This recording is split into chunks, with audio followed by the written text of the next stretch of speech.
Ayun. So, ito po, paano ang pag-console sa ating Panginoon, ang crucifix. Sa bawat tahanan, bibigyan natin ng lugar ang ating Panginoon. Dito natin siya imimit. Dito ang ating meeting place sa ating Panginoon. Pabanalin ang ating tahanan. Ang crucifix, ipapabless po ang ating mga images. Kailangan po bless. At dito imimit natin ang ating Panginoon. Maisaraman ang mga simbahan,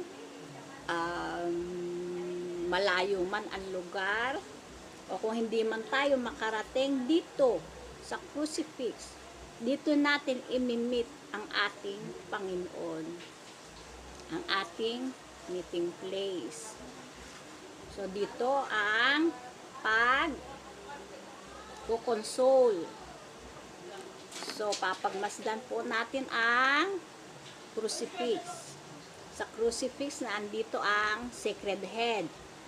Sa sacred head po, ang pagdadasal ng tatlong glory be.